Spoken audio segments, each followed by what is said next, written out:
Today is the fifth day of 7-day retreat, March 9, 2023. The Tathagata Meditation Center, San Jose. Today I would like to continue the talk about the basis of the Satipatthana practice.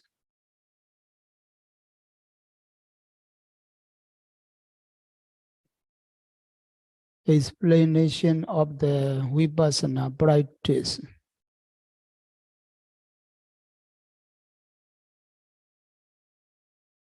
Where developed mindfulness and concentration are the lens through which one sees the detailed objects clearly,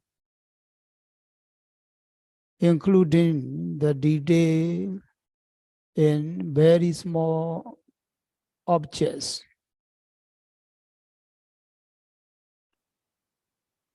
As this, one is seen through a microscope.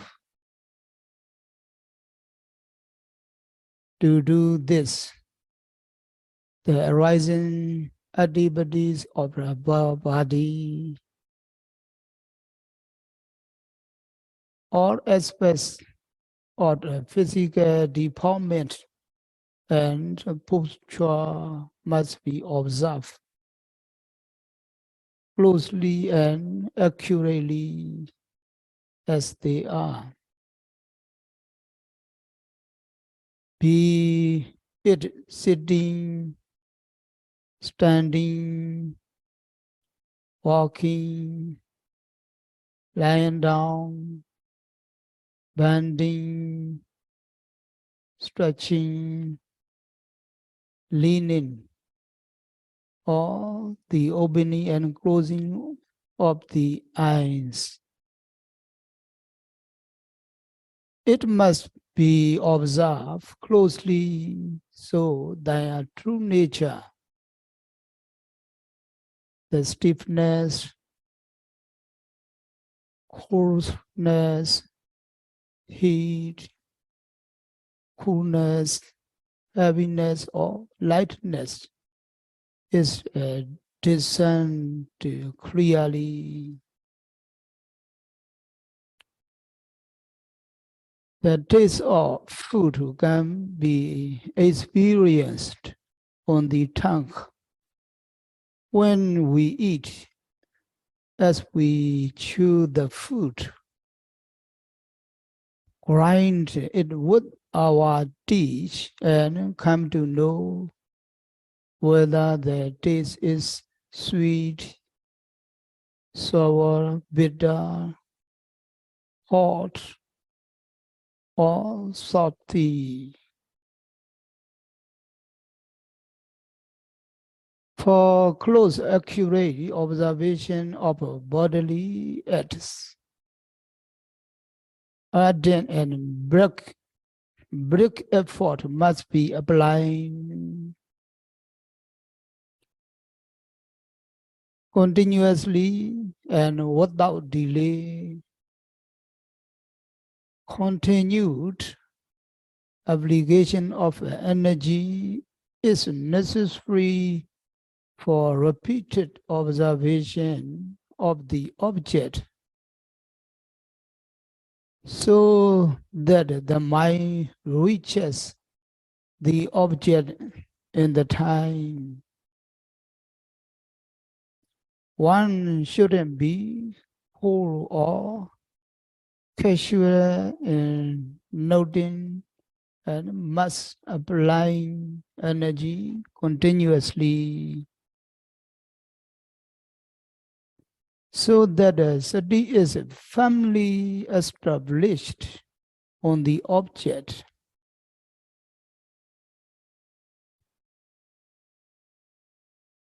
Developing steadfast mindfulness is necessary for correct, distinct and complete observation for knowledge to arise, and no one Sampajana becomes possible when ardent effort is exerted continuously. When effort is aligned, sati sticks to the object. The mind does not wander. When the mind is collected,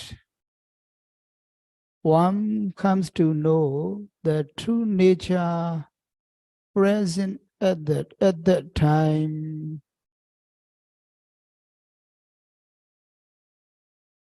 In the rising and falling of the abdomen, the stiffness, tension, contraction, and expansion is observed. In walking, the hardness or stiffness of the touch of the feet on the ground, lifting of the foot, its movements or heaviness in placing on the ground is observed. Knowing in this way, the mind doesn't wander and come to know clearly what transpires in the present moment.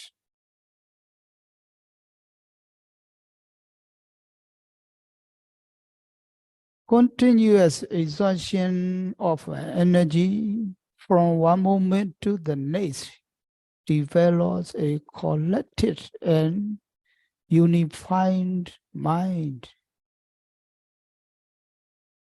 The observation power of a concentrated mind is very strong.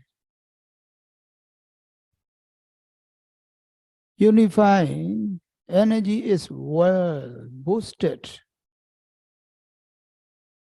like many strands of metal woven together to produce a hot and fun wire.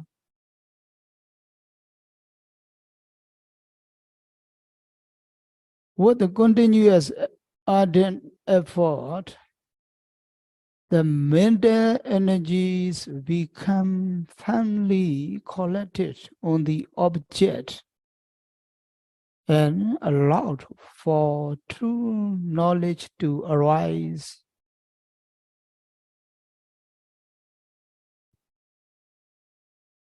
As the heat of ardent energy is applied,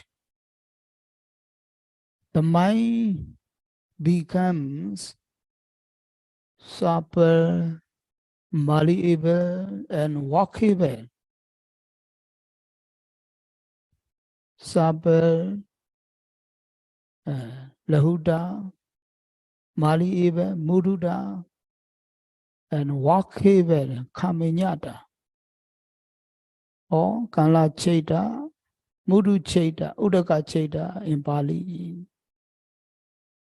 That translation is supple, malleable, and walkable. And when knowledge arises, the mind is clear and bright. The fetters of effort, mindfulness, concentration, and wisdom make the mind fun and steadfast to block the arising of kilesa. So, one comes to know correctly continued continuing to observe the presently arising object accurately and completely without craving or clinging, aversion or evil. One develops a balanced mind which does not sway or desire pleasant objects, nor rejects that which is unpleasant. As the mind stays neutral, there is no greed or sorrow as every arising physical object is observed with mental power and defilements are absent. Practicing like this, bodily activity is observed without a gap. Every arising, falling, sitting, touching, lifting, moving, placing, bending, and stretching is observed without hesitation, because defilements are absent, purity of mind is present. The true nature of a phenomenon, sabhava, lakkhana, may not be evident in the beginning as the mind's observation power does not go past the form of shape or the abdomen or belly. The manner of its rising expansion or its falling, collapsing. Yogis must know the object with a label and clearly communicate what has been observed or experienced to the teacher, be it stiffness, tension, or movement displaying the character of the air element in the rising and falling process.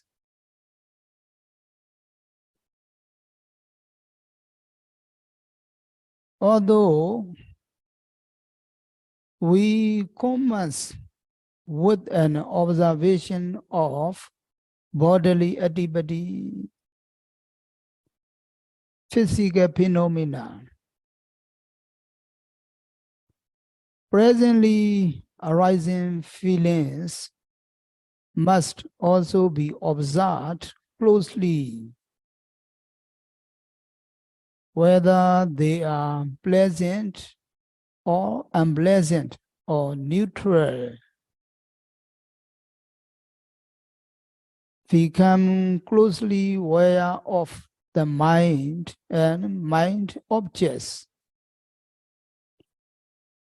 aware of thinking, planning, imagining, and the arising consciousness.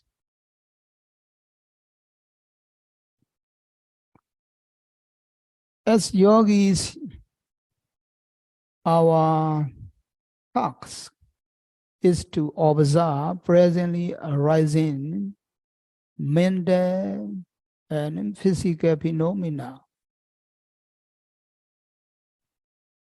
closely and accurately without delay.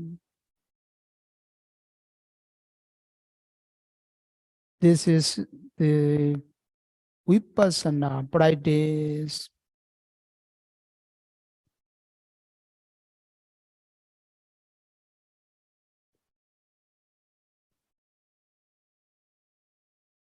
Next one is exerting effort.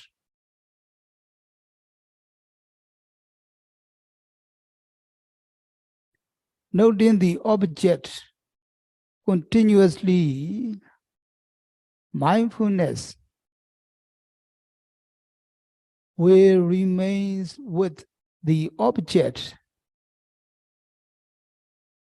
The mind doesn't wander and falls collectively on the object. The mind doesn't wander and falls collectively on the object.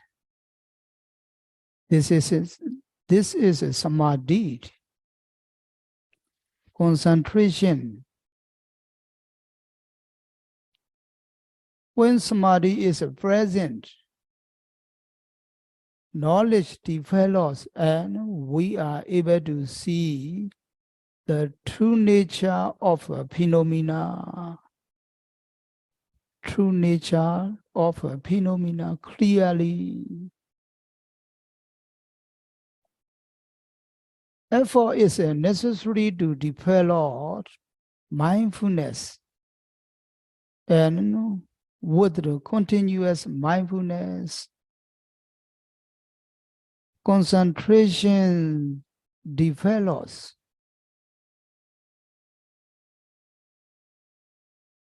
With the presence of concentration, knowledge develops.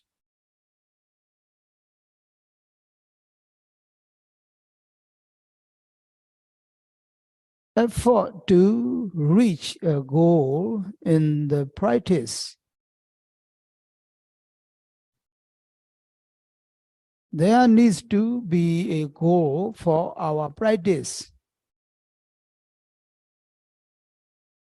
Yogis must aim towards a realization of the first level of heart and fruition consciousness, mega chaita and phala chaitas. To reach at least the stage of a Satipatthana in the practice.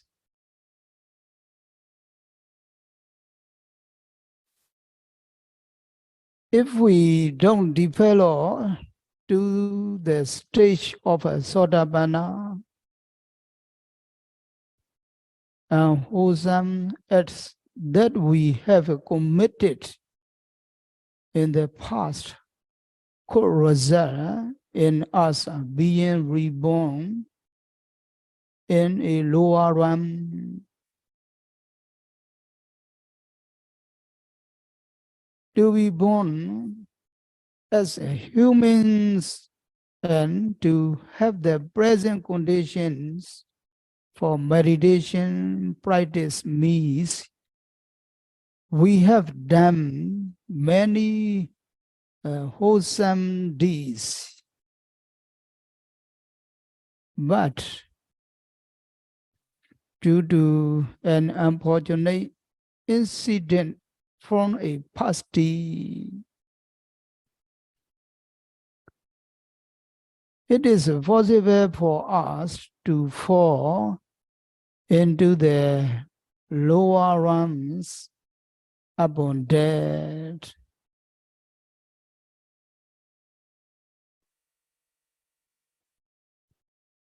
So we must make the effort necessary to gain a firm footing in the practice. We must make the effort necessary to gain a firm footing in the practice. Moral restraint is not possible without the practice of Satipatthana. Yes, it is the power of observation that keeps the mind in control to know what is suitable and what isn't.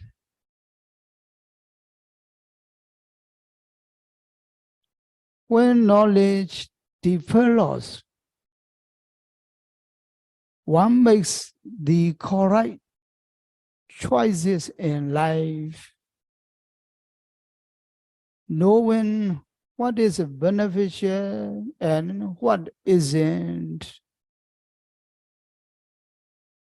When the practice is undertaken meticulously together with ardent effort,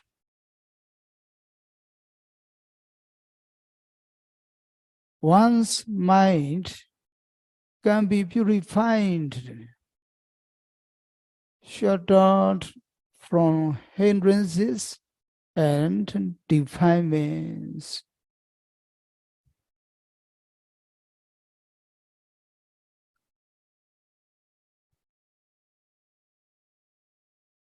Next one is Pandita Rama Shwetangong Sayadaw say that if he lived his life other than through the practice, he would have missed the opportunity to upgrade his life, to develop knowledge, and may have had the potential of a rebirth in a lower realm in a future birth. He thought about this when he was young and made a determination to improve himself and sought refuge in the practice.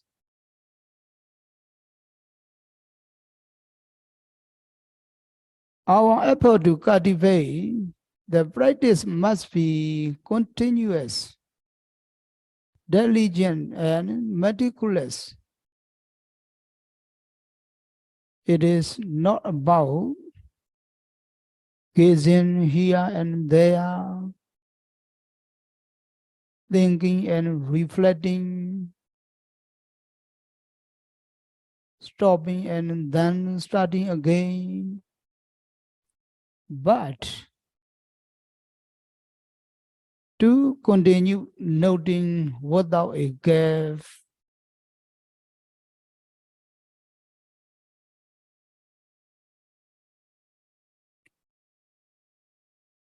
Sayadaw explained 3 levels of effort. 3 levels of effort. The Buddha makes a reference to 3 levels of effort. The first level is initial effort. Arama Dhatu in Pali. The first level is initial effort, Arama Dhatu.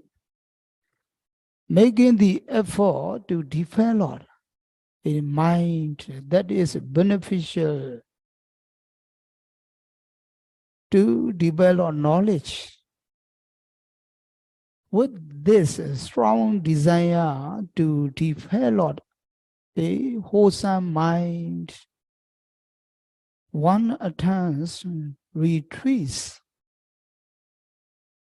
One attempts retreats by coming to a meditation center. Tathagata meditation center. Having begun Having begun the practice after some time, we may feel tired,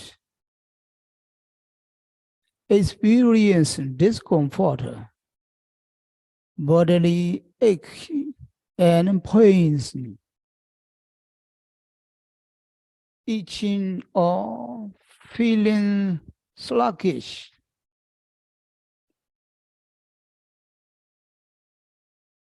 At this stage, we need some step up effort, Nikama Dhatu in Pali. We need step up effort and Nikama Dhatu to overcome these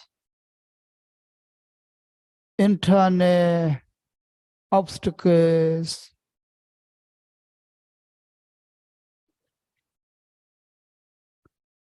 With the boosted energy, we must make a strong resolve to not change our posture or get up from our sitting and instead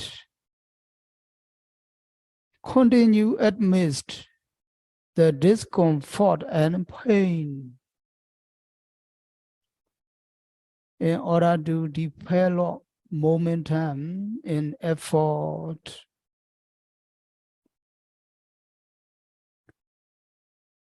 Having overcome feelings of laziness or discomfort,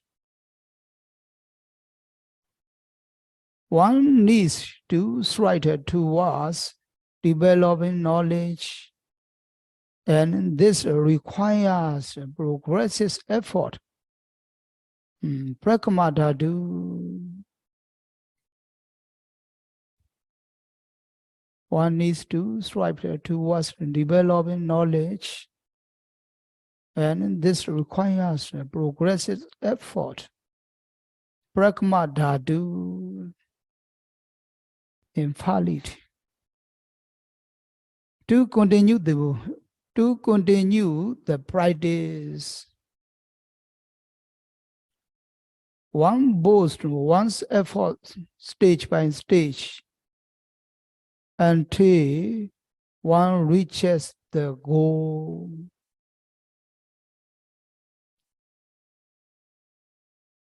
Although initial effort requires much work, as the practice progresses, energy builds up, gathers momentum and supports the practice as one strives toward the higher states.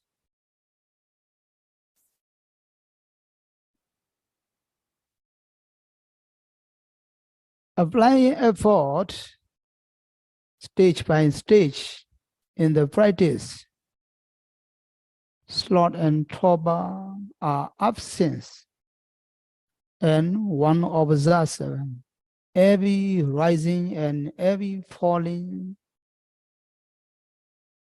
thoughts, imaginations, or whatever phenomena that arises,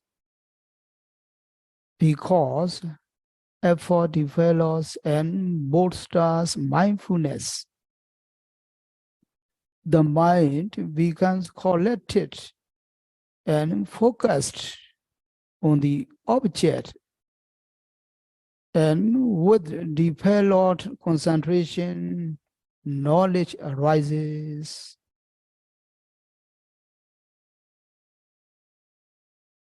Application of the effort in this way is praiseworthy as it brings about beneficial results. Sati blocks kilesa, keeping the mind far from being attacked. Retaining the mind with the object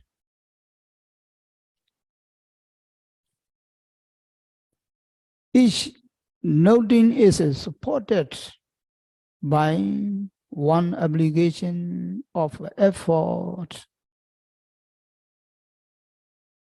and there is one moment of mindfulness. When mindful moments are connected one after the other,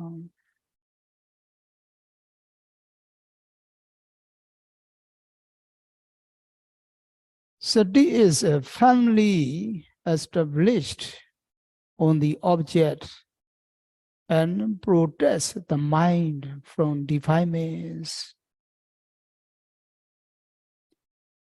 Practicing like this, momentary concentration, kanika samadhi, comes about automatically.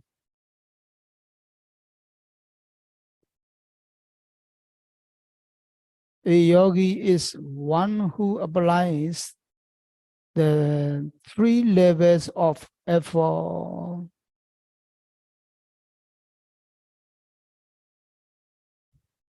Three levels of effort.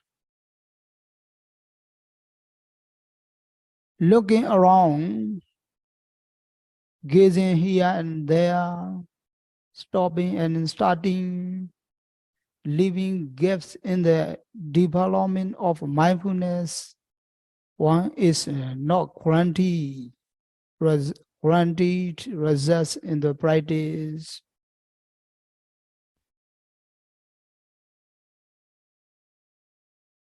Without continuous effort, there is no guarantee of progress, and one isn't a true yogi.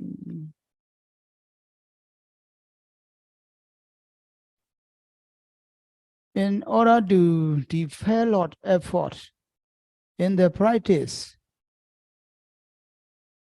one must behave as if one is blind. A blind person does not wander about.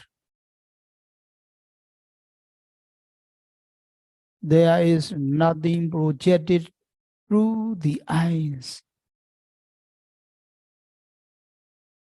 Even if the eyes are open, one behaves as if one cannot see through them without following the visual sight. Visual sight gained through the eye, wandering here and there.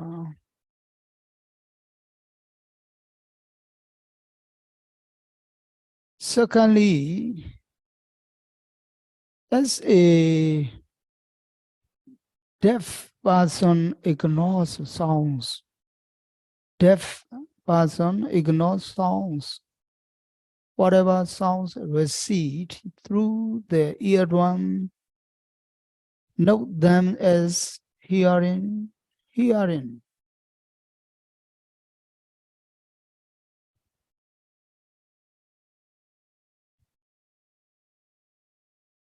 Thirdly, always have a beginner's mind, even if you are endowed with much worldly knowledge.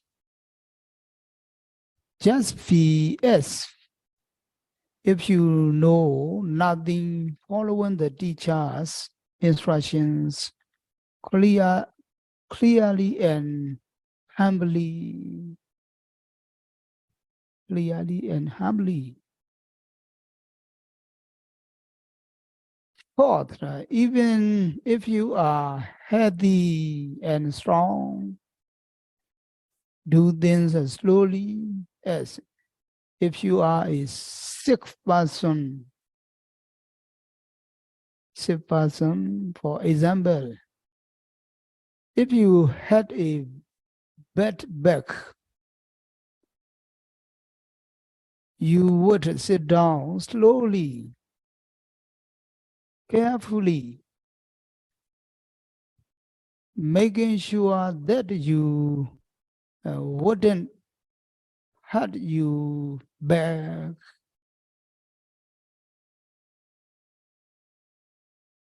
In the same way, do all activities slowly and mindfully.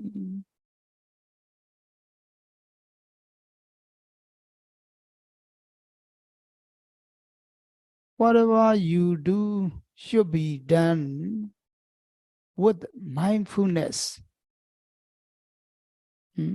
With mindfulness.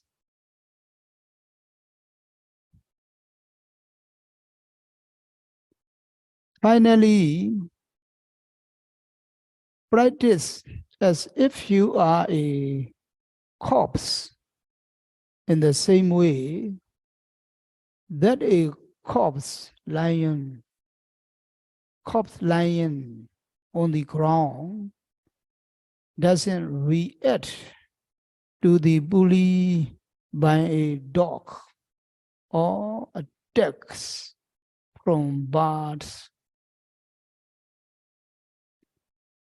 Don't react to physical pain and discomfort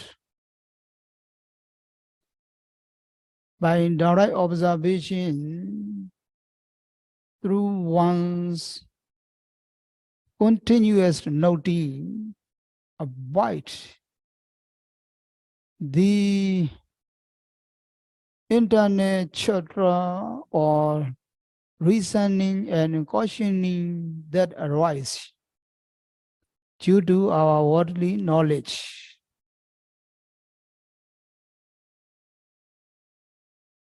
These instructions are not to make us blind,